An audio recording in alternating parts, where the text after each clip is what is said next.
Good afternoon.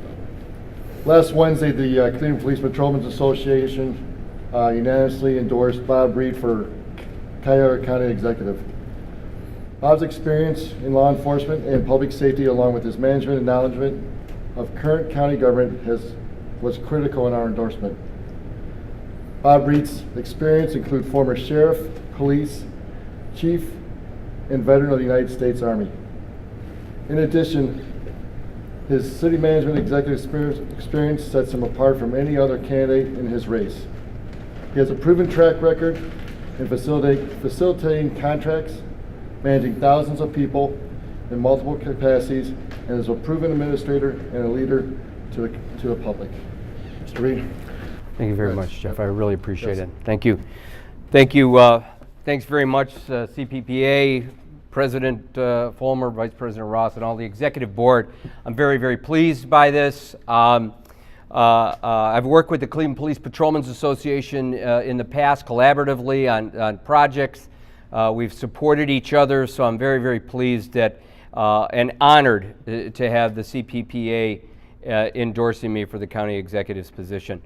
This position of county executive is a very, very important one. It's involving 5,000 employees, 31 different bargaining units as far as union bargaining units, 15 separate divisions, and it's no place for on-the-job training. So January 1st, 2015, when the election is over and handshaking is completed, the new county executive has to hit the street running, and I feel very, very confident that I'm the candidate for that. So in closing, thanks very much to the CPPA. Again, I'm very honored by it, and I'm confident that we'll be good partners when I become the county executive.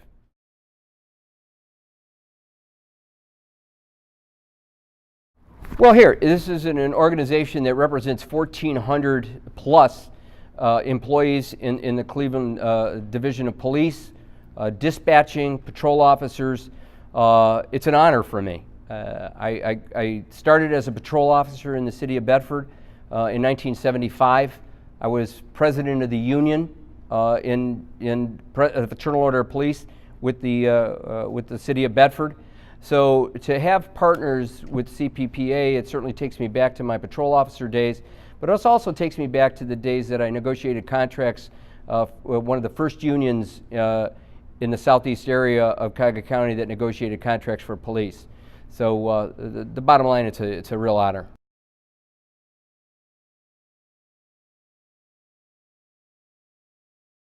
Well, there's a number of things, and what I've said is I think aviation is a big deal.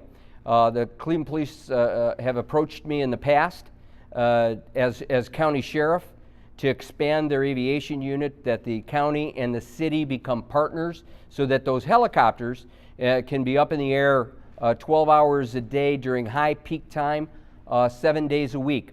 And I think as county executive, that's going to be a top priority for us on a regional basis to collaborate with the city of Cleveland, Geauga County, Lorain County, to have these helicopters in the air at all times. Secondly, the issues involving the prisoner project with the city of Cleveland. I've talked with Mayor Jackson extensively about it.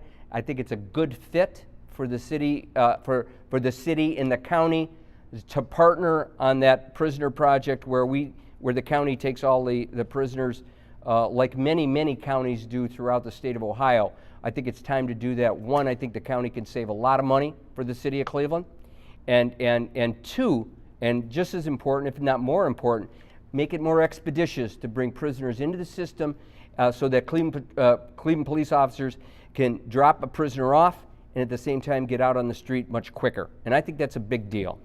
The direction that we've seen in the past couple months of the way counties working with law enforcement is centralizing 911 dispatch and calls. In some suburbs, having different suburbs share police services, share emergency services. Is that a good direction? Is that a direction you want to continue? I think on a regional basis, and in the suburban areas of Cuyahoga County, where you have 4 or 5 little departments that have a lot of executives, I think the combining of those departments makes a lot of sense. And would I be for that? I would. I know that there's individuality with those communities and there's history there. So if we could preserve the history and the individuality of those communities, but at the same time combine those services to save money, I think it's a win-win. Now I know you're facing two pretty formidable opponents who have declared as well. I mean, we're still pretty far off from the election itself, although I guess the primary is coming up a little bit sooner than that. What are you hoping to do now at this point in the race to sort of, bolster your showing against them? Well, I think what's the most important part of it is that the electorate, the people out there, look at my background and see that at least at this point in time, I'm the only candidate that has administrative background. 10 years as a city manager in the city of Bedford, 4 years as a county sheriff, the largest division in the county, a $92 million operation, 1,100 employees.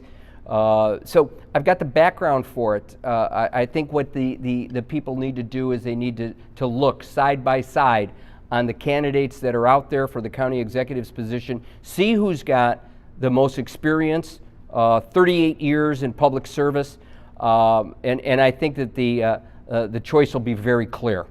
Last thing I want to ask you here is, I'm thinking of the triple homicide in East Cleveland not too long ago.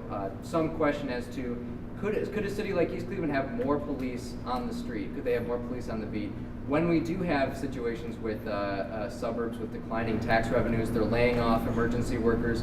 What role does the county have to step in and sort of supplement that? Well, if you remember 4 years ago, Cobb County Sheriff's Office partnered with the East Cleveland Police Department, and we supplemented their department.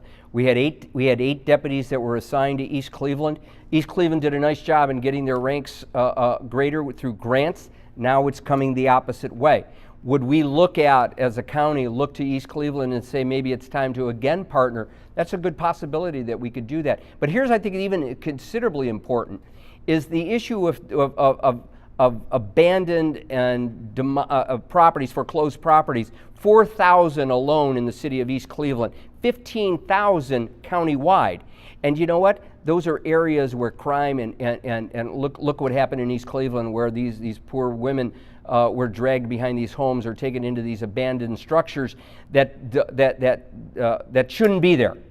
That's part of what my administration is going to do. If you, on my website, it says what we're going to do to demolish abandoned and foreclosed properties. I think it's a top priority. I think we should do it, and I think that we should partner with these smaller communities that are having short-term problems, and we will as county executive.